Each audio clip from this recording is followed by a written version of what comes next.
रात बहुत गहरी थी, इतनी गहरी कि आसमान के तारे भी जैसे डर के मारे बुझ गए हों। पहाड़ी जंगल के बीच बसा सोंगर गांव उस रात फिर से जाग रहा था, लेकिन जागना यहां हमेशा किसी अनहोनी की निशानी होता था।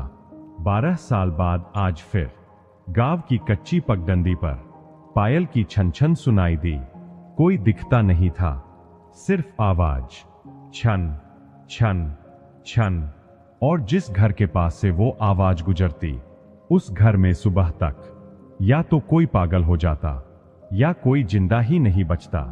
अर्जुन उस रात देर से गांव लौटा था। शहर में नौकरी छूट गई थी। पिता की मौत के बाद अब मां को अकेला छोड़ना उसे मंजूर नहीं था। लेकिन जैसे ही उसने सोंगर की सीमा में कदम रखा, उसका दिल अजीब तरह से बैठने लगा। हवा ठंडी नहीं थी, फिर भी रोंगटे खड़े थे। जंगल के भीतर से किसी के चलने की आवाज आ रही थी। अर्जुन रुका। कौन है? उसने आवाज दी। जवाब में सिर्फ पायल की आवाज, छन छन। अर्जुन ने चारों ओर देखा, कोई नहीं। शहर की थकान होगी। वो खुद को समझाकर आगे बढ़ गया। उसे नहीं पता था, ये पायल उसकी जिंदगी में मौत की पहली दस्तक थी। गांव में घुसते ही मां ने उसे गले लगा लिया, लेकिन मां की आंखों में खुशी कम, डर ज्यादा था। तू रात में क्यों आया? मां ने कांपती आवाज में पूछा।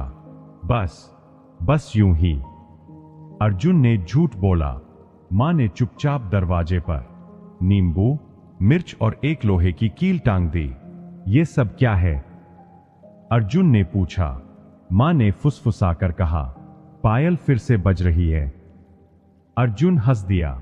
मां, ये सब पुरानी बातें हैं। मां ने उसकी आंखों में देखा।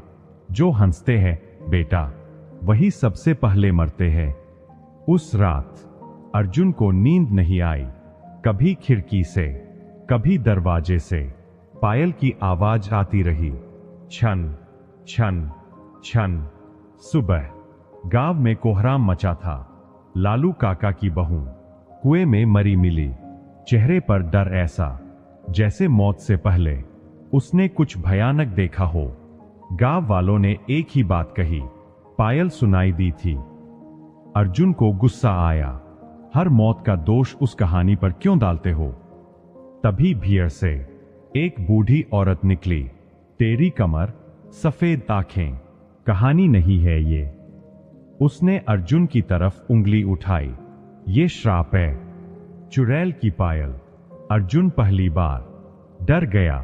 रात होते ही अर्जुन ने तय किया कि वो सच जाने बिना नहीं रहेगा। वो जंगल की ओर गया, वही रास्ता जहां से पायल सबसे ज्यादा सुनाई देती थी।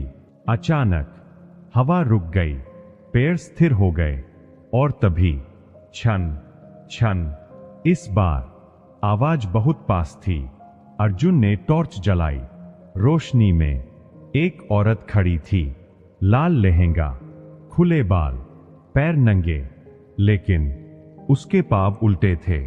अर्जुन की चीख गले में ही मर गई। औरत मुस्कुराई। उसकी मुस्कान में दांत नहीं थे। मेरी पायल लौटा दो, उसने कहा।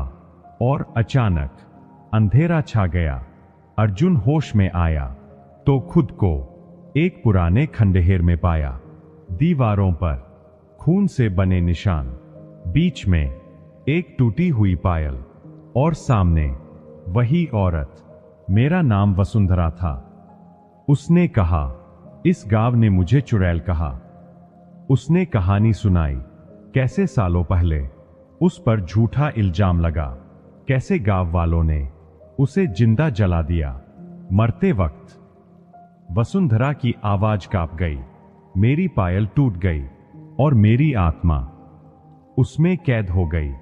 हर बार जब कोई बाहर वाला गांव आता है, वसुंधरा बोली, मुझे उम्मीद होती है कि कोई मेरी पायल मुझे लौटा दे और मुझे मुक्त कर दे। अर्जुन समझ गया, अगर मैं मना करूं? उसने पूछा। वसुंधरा मुस्कुराई, तो सुबह तेरी लाश मिलेगी। अर्जुन पायल लेकर गांव के श्मशान पहुंचा। जहां वसुंधरा को जलाया गया था। मंत्र पढ़ते हुए उसने पायल अग्नि में डाली। आसमान फट पड़ा, चीखें गूंजी और एक आखिरी आवाज। क्षण, फिर सन्नाटा। सुबह गांव शांत था। बरसों बाद कोई मौत नहीं हुई। मां ने राहत की सांस ली। लेकिन अर्जुन बदल चुका था।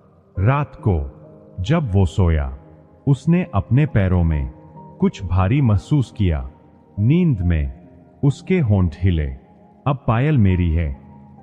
और दूर कहीं किसी नए गांव में लोगों ने पहली बार एक आवाज सुनी, छन छन छन। कहानी कैसी लगी आपको? अच्छी लगी हो तो एक लाइक कर दीजिएगा। चैनल पर नए आए हैं तो सब्सक्राइब कर लीजिए। ऐसे ही कहानी सुनने के लिए धन्यवाद। जय हिंद, जय भारत।